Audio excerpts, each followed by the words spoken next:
The story kicks off with Ellison, a 9th rank Archmage, hammering the last nail into his brand new restaurant. His eyes well up with tears because after 15 long years, the dream he held so tightly has finally come true.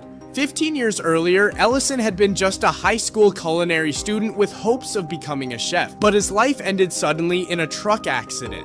Instead of staying dead, he woke up in a completely different world, a land torn apart by war. Slowly, he figured out that he was in the Rubern Empire inside the city of Greek, which was busy fighting off dragons. So at first, Ellison thought he would be spared from fighting, but his relief didn't last. A knight soon announced that every man between 17 and 45 had to serve. Dragged into the army, Ellison went through harsh, punishing training and often wished the accident had taken him for good. Still, his natural talent earned him a spot in the Mage Corps. One night, staring at a sad meal of plain boiled potatoes, he noticed how little people here knew about cooking. That moment planted the seed of his true dream to one day open his own restaurant. Clinging to that goal, Ellison survived 15 years of duty. Now free, he finally opens his place, his heart overflowing with joy. As he's wiping his tears, a woman named Rain stops by, curious about his emotion. She introduces herself and tells him her husband runs a butcher shop, offering to connect them. When Ellison visits though, the butcher greets him coldly, mistrusting restaurant owners because of past betrayals. His wife steps in, apologizing and explaining why he's so bitter. In the end, the butcher sets a challenge. Ellison must cook a dish with the meat he provides, and only if it impresses him will he agree to supply more. With steady confidence, Ellison accepts, ready to prove that his passion for cooking is stronger than any doubt. The butcher Creston lays down a stern warning for Ellison. He tells him straight that his standards are sky high, so he'd better prepare carefully.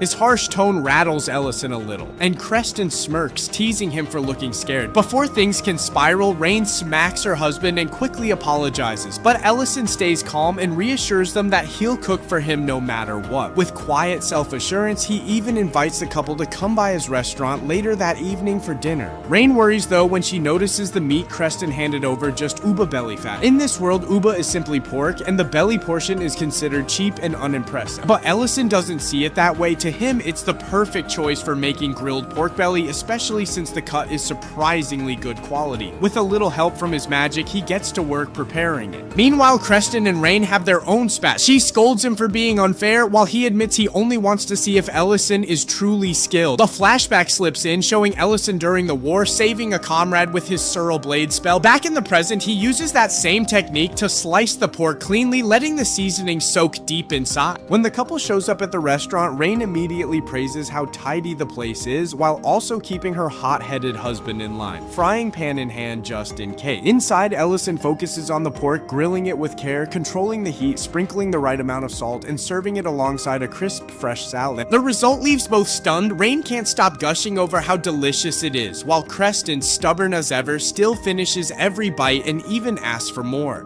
At last, he admits it's the best pork he's ever eaten and agrees to provide Ellison with the finest cuts in the entire empire. Their partnership is secured right as Ellison's companion stirs awake, tempted by the irresistible smell drifting through the air. Ellison's little restaurant takes off smoothly during its very first week. Customers can't get enough of his pork belly dishes, polishing off every plate and leaving with satisfied smiles. One evening while closing shop, he notices a problem. His spice supply is running dangerously low, especially pepper. In this world, pepper is considered a luxury, rare, and painfully costly. Wanting a solution, he turns to a unique summoning spell he stumbled upon years ago while desperately searching for a way back to Earth. The magic is limited, it only allows him to pull in small items with weight restrictions, but it lets him bring in modern ingredients. Out of guilt for taking them, he always sends gold coins back as payment. The spell has its flaws though. It's exhausting to use and completely useless for fresh foods like meat or eggs, which spoil instantly. And after restocking, Ellison decides to unwind with a drink. Heading to the fridge, he expects a cold beer only to find it completely empty. Furious, he storms over to Lauren, the black dragon girl living under his roof, and scolds her for drinking it all. She laughs in his face, saying it's payback for him not sharing the good meals with her. On top of that, she declares she won't do chores because she's a dragon. Half amused but still firm, Ellison forces her to peel vegetables, sweetening the deal by promising her Salisbury steak once the work's done. Later that night, Creston barges into the restaurant, demanding a drink to go with his food. Ellison secretly serves him soju, cleverly poured into a different bottle. One sip and Creston is stunned by how perfectly the drink complements the grilled meat. But as usual, he doesn't know when to stop. After too many glasses, the butcher slumps into drunken honesty, pouring out his worries. With teary eyes, he confesses his fear that Rain might be cheating on him. He reveals she's been secretly meeting one of his old mercenary comrades, a man who avoids him but often meets with her instead. Broken-hearted, Creston cries openly at the table. Ellison, sympathetic, comforts him and promises to get to the bottom of it. That very night, Ellison teams up with Lauren. From the shadows of a rooftop, they watch closely as Rain meets the mysterious man inside a restaurant. Ellison moves forward with his plan by asking his dragon companion to secretly listen in on Rain and the man she keeps meeting. She agrees, but only after bargaining. No onion peeling this time, she demands a juicy steak as her reward. Reluctantly, Ellison accepts. From her eavesdropping, they discover that Creston has been drowning in suspicion, believing Rain and her companion are betraying him. On the other side, the man admits he's terrified of how Creston might react if the truth comes out. Deciding it's time to intervene, Ellison jumps straight down from the rooftop, breaking into their tense meeting. Calmly, he explains Creston's misunderstanding and insists it needs to be settled face to face. Not long after, the three of them confront a drunken Creston. Fueled by jealousy and alcohol, he misinterprets their closeness and lashes out, attempting to strike his old comrade. Ellison quickly steps in, shielding them and pushing Creston to listen instead of fight. The truth spills out that the man had handed over his life savings to Rain, helping her open the butcher shop. She's been quietly repaying him ever since, but Creston wrongly thought the money came from some wealthy noble. Overwhelmed with guilt, Creston apologizes, admitting he was both suspicious and absent during the shop's grand opening. Still uneasy, he asks why his friend would sacrifice so much for her.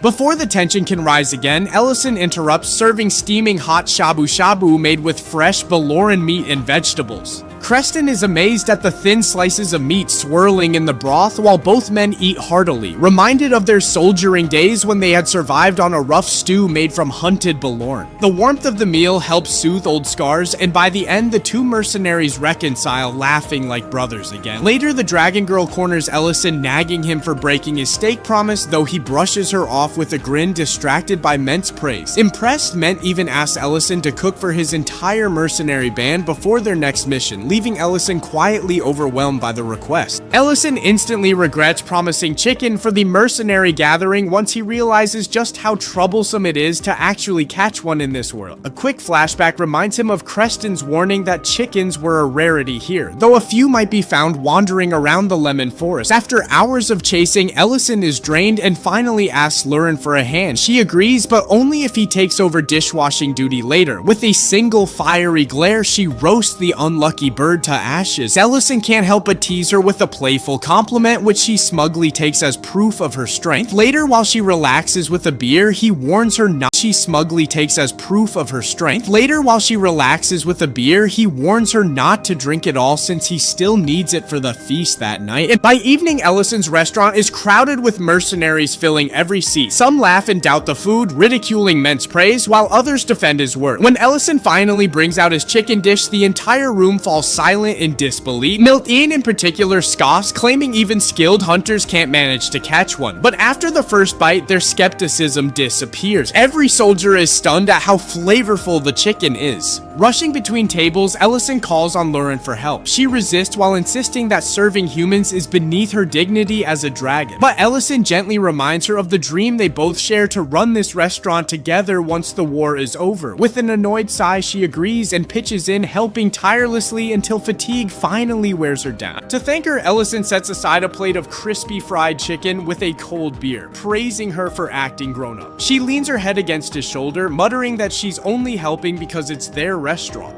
The tender moment is suddenly interrupted by the arrival of Medidana, the Black Dragon Elder. His voice carries weight as he announces that Lauren must leave for the Sacred Land when she turns 800, since she still doesn't have a lair of her own. If she refuses, he warns a war will erupt among dragons. Lauren is shaken by the decree, but Ellison brushes it off with calm confidence, treating the rule as nothing to worry about. Ellison stands his ground before Medidana, the Elder of the Black Dragons, showing no trace of fear. With bold confidence, arguments, he suggests creating a proper dragon's lair for Lauren himself. His declaration stuns both Lauren and the Elder, and Metadana's anger rises at what he sees as Ellison's arrogance. Just as the tension threatens to explode, Lauren steps in and calms them while stopping Ellison from sparking a war with his word. When things settle, Ellison clarifies his idea. He intends to build a genuine lair, complete with treasure, within the span of a year. Metadana, though clearly displeased, grudgingly agrees, but he lays down a condition: if Lauren doesn't have her lair before turning 800, she'll be forced to the sacred land. And not long after, Ellison's restaurant is thrown into chaos when word spreads about the rare palanku meat he once served. Crowds pour in, making it impossible for him to focus on the lair project. To handle the situation, he teams up with Creston and proposes a deal. Creston gets exclusive rights to sell palanku meat, but the profits will be shared equally. Creston hesitates, unsure if the plan will work, until Ellison casually summons a massive magical barrier to keep the palanku beast under control. The display leaves Creston completely stunned, and he quickly agrees. With the meat trade handled, Ellison's restaurant finally quiets down while giving him time to turn his attention back to the lair. Lauren, however, feels hurt when Ellison admits he doesn't plan to live inside the lair with her. After some back and forth, they compromise by deciding to build it close to the restaurant instead. Excited, Lauren starts digging right away, while Ellison slips back into managing his business. And one day, a young noble, the Baron of Greek, pays a visit, curious about the legendary palanku meat. Instead of giving him that, Ellison serves up a perfectly crafted hamburger, something unfamiliar to the noble. But before the Baron can take a bite, his attendant interrupts, warning about the risk of food poisoning.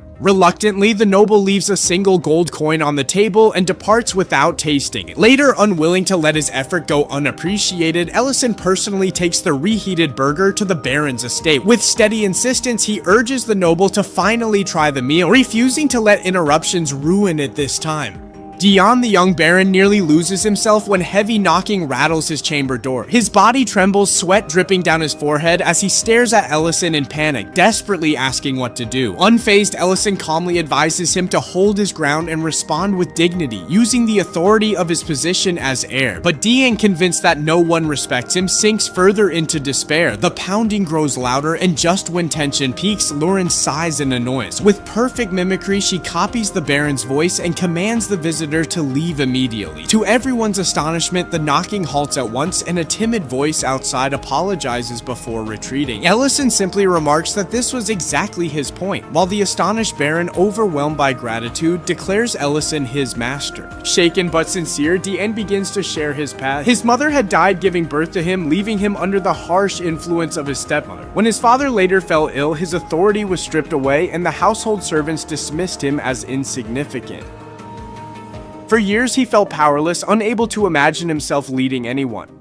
Yet today's incident lit a fragile spark of hope within him, and with newfound desperation, he begs Ellison to guide him. Though reluctant, Ellison doesn't hold back. He bluntly points out Dion's lack of confidence, urging him to speak with certainty, meet people's eyes, and accept accountability for his choice. Real leaders, Ellison explains, earn respect by owning both victories and failures. After delivering his advice, he casually adds that the Baron's hamburger is getting cold. Left alone, Dion finally takes a bite, quietly realizing the depth of Ellison's lesson. Outside, Ellison admits to Lauren that he only bothered because the young Baron had paid an absurd price, 100,000 runes for a single burger.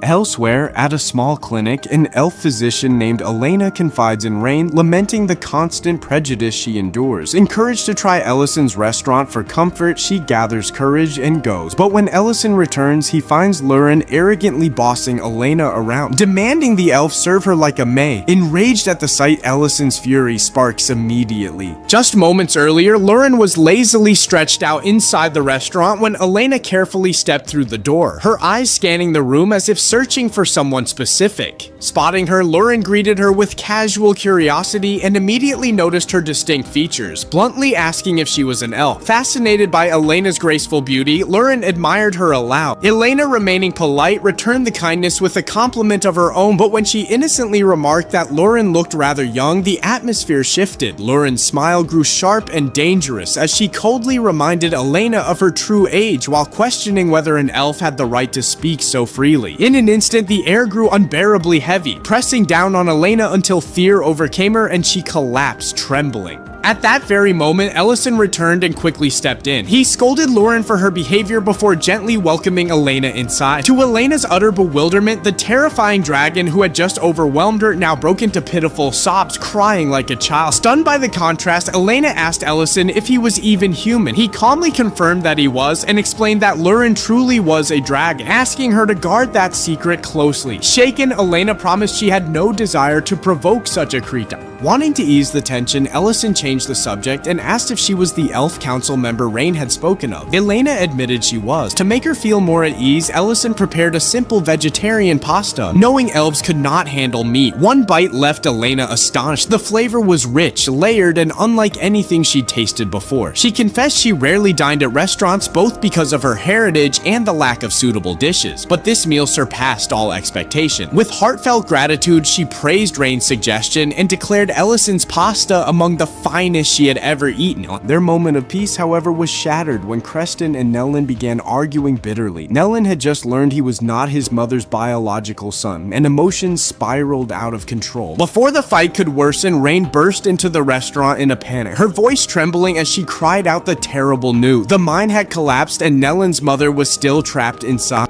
When Rain reveals that Nellen's mother had gone into the mine to search for her son, Nellen is overwhelmed with guilt. Without hesitation, he dashes off to rescue her, but Ellison and Elena chase after him. They arrive at the collapsed mine to find utter chaos. Villagers frantically working and struggling to hold Nellen back from charging inside recklessly. Stepping forward, Ellison calms the panicked crowd, assuring them that he and Elena will handle the rescue. Though several warn him of the dangers, he persuades them by pointing out Elena's past mine to find utter chaos. Villagers frantically working and struggling to hold Nellen back from charging inside recklessly. Stepping forward, Ellison calms the panicked crowd, assuring them that he and Elena will handle the rescue. Though several warn him of the dangers, he persuades them by pointing out Elena's powerful healing skills and the urgency of saving lives. Once inside the dark tunnels, Elena quietly thanks Ellison for risking himself. He brushes it off, saying it's simply something that must be done. Suddenly, the ground shakes violently, but Ellison shields them with a powerful spell, revealing a glimpse of his true ability as a seasoned mage. At a split in the path, he summons spirits of light to scout ahead in both directions. Before long, they come across several injured miners. Elena kneels to heal their wounds, pouring her energy into them, while Ellison clears away rubble blocking their escape. The workers are safely guided out, but Nellen's mother is still nowhere to be found. Determined, they press deeper and finally discover her collapsed body, gravely hurt and unconscious. Elena uses every bit of her strength to mend her injuries, eventually stabilizing her condition. Outside, Rain paces anxiously, tears streaming, while Creston does his best to steady her.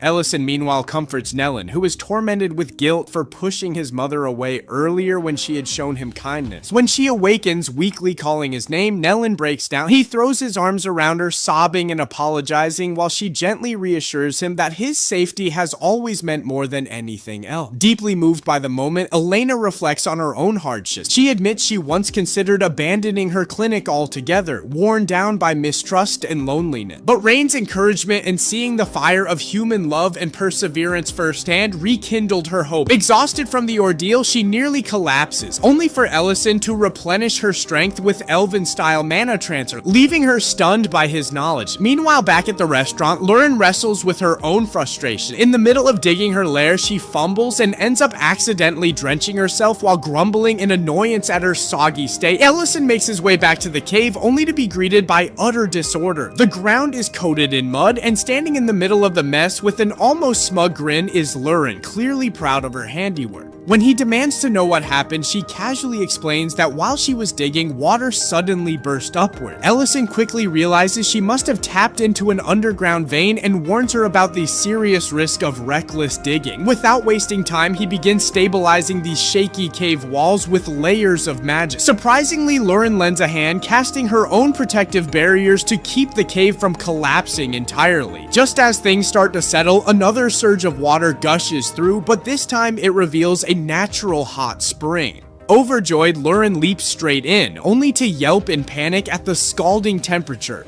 Ellison shakes his head at her carelessness, then uses earth-shaping magic to carve out a proper pool, cooling the water to a comfortable warmth. With little patience for her whining, he tosses her back in, and this time she relaxes, sighing at how soothing it feels. Curiously, she asks where he had disappeared earlier, only to sulk when he mentions working alongside Elena during the mine incident. Jealousy sparks, and with a pout she mutters that she dislikes elves and frankly doesn't care much for any race except dragons. Sensing her sour mood, Ellison softens the atmosphere by preparing steaming mugs of hot cocoa. As they sit together in the spring, sipping the sweet drink, he explains the long process behind making cocoa powder while pointing out how every race contributes different strengths and weaknesses. He reflects that even with his vast magical power, there are many things like healing that he cannot accomplish alone. Lauren listens in silence, then admits with rare honesty that Ellison is someone special to her. Meanwhile, far away, a group of mercenaries finds themselves ambushed by ruthless bandits, and in the chaos, their leader, Ment, is dragged over a cliff's edge. Back at the restaurant, Ellison closes his doors for the day, revealing to Lauren that he's planning to raise Baronerics for their milk and intends to set up a farm near the flowing Barent River. Ellison informs Lauren that they must teleport near the Barent River, but she hesitates, reminding him that she cannot leap to unfamiliar locations.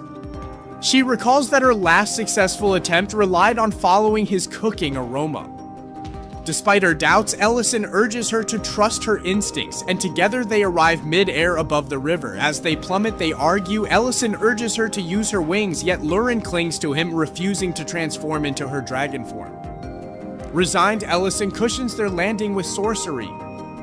On the ground, Lauren mistakes the sea for a river, earning Ellison's correction. He challenges her to catch Baronerics, declaring the loser must clean dishes. Reluctantly, Lauren accepts. While 3 starving patrons sit outside the restaurant awaiting Ellison's return, Lauren employs her dragon heritage to guide the creatures into a temporary enclosure. With their task done, the pair returns, and Ellison immediately cooks for the near-fainting customers. Creston jokes grimly about starvation, while Lauren pays for her loss by scrubbing dishes. Later, Ellison announces plans to employ help for managing the meadow. Creston, Elena, and Dean volunteer to oversee interviews, but their antics drive away all candidates. Just as Ellison despairs, Miltine enters, offering herself for the position. Creston is startled when Miltine suddenly reappears and asks why she abandoned her escort duty. She explains that her squad was ambushed by raiders and her captain, Ment, fell while shielding her. Though he survived, his leg is crippled, forcing him into retirement. Elena, despite being a healer, could not repair the damage after too much time had passed. Lauren bluntly questions why Miltine seeks work instead of Ment, prompting Ellison to chastise her for insensitivity, though he secretly shares the same doubt. Blushing, Miltine admits her goal is to find employment where Ment can also belong. When Creston learns she is 29, he is shocked, since Ment is 13 years older. Miltine insists age means nothing, a view Elena supports from an elf's perspective. Ellison explains the issue is greater among short-lived humans, but Miltine remains steadfast. She declares she will endure any hardship to support Ment, earning Ellison's approval and a place on the team. Her Elena supports from an elf's perspective. Ellison explains the issue is greater among short-lived humans, but Miltine remains steadfast. She declares she will endure any hardship to support Ment, earning Ellison's approval and a place on the team. Her first task on the farm prove exhausting as the Baronerics constantly knock her down. Just as despair sets in, one beast allows her to milk it, granting her first success. Overjoyed, she delivers the bucket to Ellison, who helps her turn it into mozzarella for a pizza meant as a heartfelt gift for Ment. Ellison introduces Elena to Ment, explaining her status as a skilled elf healer. Ment, surprised, watches as she treats his injured leg, easing his pain though not fully curing it. Miltine, blushing, steps forward timidly to check on him. Realizing her true intention, Ment urges her to speak openly, but overwhelmed, she diverts by offering food instead. She presents a pizza shaped like a heart, nervously explaining that she made it with Ellison's help. Ment, oblivious to the meaning, eagerly eats and praises its flavor. Amazed that cheese can taste so good. After the meal, Miltine bravely asks about his future. Unsure himself, Ment listens as she suggests he join her at Ellison's ranch. Embarrassed yet determined, she admits she left the mercenary guild to remain by his side. Ment smiles and agrees to work there, but his following words crush her. He casually tells her to consider dating younger men now that she's old enough. Misunderstanding her feelings entirely, he continues talking about ranch duties. Miltine hides her heartbreak, forcing a smile while later crying alone. The others feel helpless, sensing her resolve not to give up. Meanwhile, Crown Prince Leon arrives, showing disdain for the countryside, and Dion prepares nervously to represent his people before him. At a tense dinner, Porgo inquires about Count Greek's condition, causing Dion's mood to darken as he admits his father is still confined to bed. Prince Leon coldly calls it regrettable, noting the Count once served Duke Saren. Dion carefully replies they have not spoken in years, while the prince adds that Saren's health is also rumored to be fading. Cautious not to expose too much, Dion listens as Porgo presses further, urging him to reconsider loyalty. Aligning with Porgo, he argues, would guarantee protection for his territory and safeguard his rank.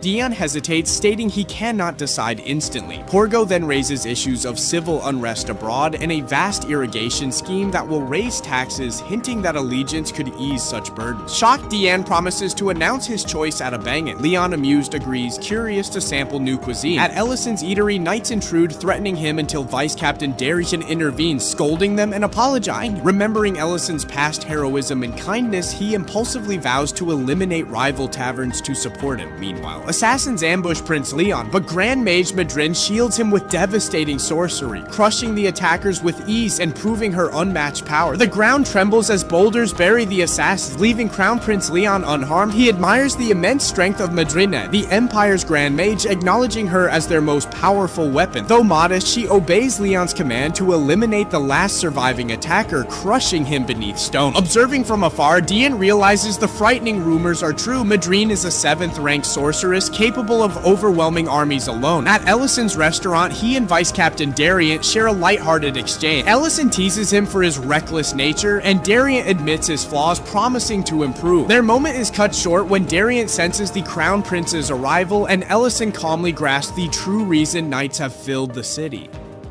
Leon enters with his entourage, and Ellison greets him respectfully. The prince quickly notices Ellison's royal mage corps attire and introduces Madrine with pride. She freezes, recalling Ellison's intimidating aura. When he offers a faint smile, she recognizes it as a warning and nervously insists they have never met, easing the situation. To shift attention, Madrine announces a bank. Leon challenges Ellison to impress him with food, wagering Dion's dignity. Ellison serves mushroom soup. Leon and Porgo call it ordinary, but Madrine theatrically praises it as magical, embarrassing herself while diverting tension. Prince Leon, amused by Madrina's exaggerated praise, decides to retry the soup, teasing her for her lively display. Diane calmly admits it tastes good, though not exceptional. Still, Leon and Porgo find her enthusiasm suspicious, sensing something beyond flavor compelled it. Ellison, stifling laughter, promises to prepare the next dish before leaving. Embarrassed, Madrine finishes her bowl, only to uncover another hidden message directing her to meet Ellison privately. Panicked, she excuses herself. Behind the restaurant, Ellison seals the area with a rainbow soundproof barrier. Greeting her with a faint smile, he compliments her dramatic act, but reminds her of their past agreement to never meet again. His aura turns threatening as he questions her presence beside Leon. Trembling, Madrine explains she follows Duke Timorin's orders to expand influence. Ellison ignores this, accusing Leon of hypocrisy, indulgence, and exploiting Diane as part of a darker scheme.